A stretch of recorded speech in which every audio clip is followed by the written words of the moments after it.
Whitby umujyi wo mu Bwongereza uyu munsi umujyi uri ku nyanja, ariko umurage mu by'iyobokamana w'uyu mujyi uhera mu kinyejana cya 7. Mu mwaka wa 656 Agace yashinze amazu y'abihaye Imana. Mu mwaka wa 663 inama yabereye ahangaha hagati y'abayobozi b'itorero rya Celtic ndetse n'abayobozi b'itorero rya Kiliziya Gatolika, ndetse habonekamo guhangana. Muri iyi nama hashyizweho amatariki yo kwizihiza Pasika agenderwaho uyu munsi, ndetse yabaye intandaro yo gushinga imizi kwa Kiliziya Gatolika mu bindi bice by'Ubwongereza.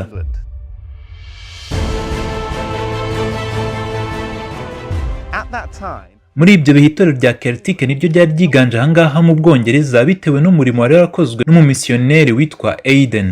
Aba bantu bakomezaga Bibiliya nk'ukwiri ndetse baruhukaga isabato. Ntago bigeze bemera ubupapa nk'aho bugomba gutegeka imyizerere yabo mu by'iyobokamana.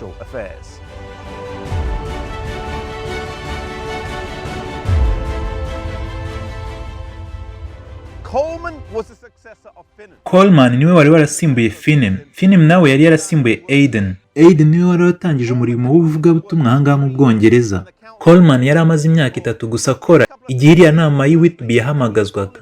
Muri iyo nama hari ingorane Coleman yari guhuriramo. Icya mbere yari amaze imyaka 3 gusa akora. Icya kabiri Wilfrid wari guhangana nawe yari ashinze imizi mu myumvire y'ubupapa. Icya gatatu umwamikazi yari umugatolika. Ikibazo cy'ingenzi muri iki kiganiro mpaka cyari umunsi Pasika igomba kwizihizwaho. Wilfrid yari amaze imyaka 4 i Roma aho yari yaramaze kwiga neza cyane, ndetse yashakaga kugaruka hano muri Northumbria kugira ngo atume itorero rya Celtic rihindukira Kiliziya. Yashakaga ikiganiro mpaka gifunguye, maze umwami Oswy arabyemera.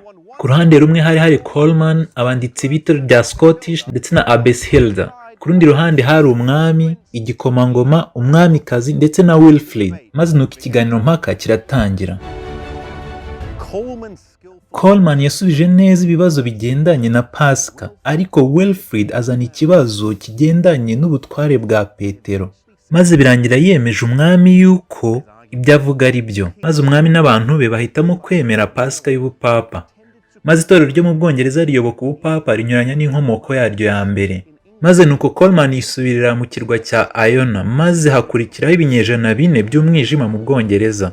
Nuko nyuma yaho haje kuza aba Vikings, maze bazana ubupagani mu Bwongereza. Itorero rya Celtic ryakomeje gukomera cyane muri Scotland, muri Wales ndetse no muri Ireland.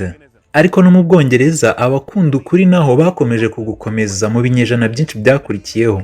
Imbuto zabibwe na Aiden, Finney, Coleman zakomeje kwera, ku buryo mu gihe John Wycliffe yatangizaga ububyutse mu gihe cye nyuma, abamukurikiye bivuga ko ari abakomeje inyigisho zakomokaga kuri Aiden mu bisekuruza bigiye bitandukanye.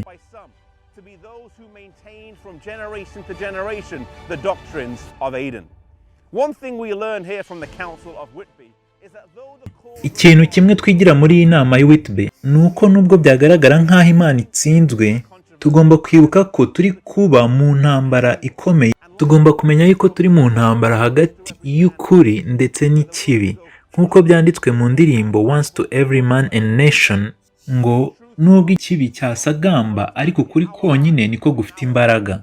Kenshi mu buzima bwacu cyangwa mu murimo wacu bishobora gusa nk'aho iby'Imana bitsinzwe, ariko dukeneye kwibuka yuko turacyafashe igihe mu ntambara. Hariho urugamba hagati y'ukuri ndetse n'ikinyoma, hagati y'icyiza ndetse n'ikibi, hagati y'Imana ndetse na Satani. Ariko nituguma muri Kristo, tukaguma ku ruhande rw'Imana, dushobora kumenya neza yuko bizarangira tubaye ku ruhande rutsinda, nubwo mu nzira hashobora kuzabaho igisa nk'aho ari ugutsindwa.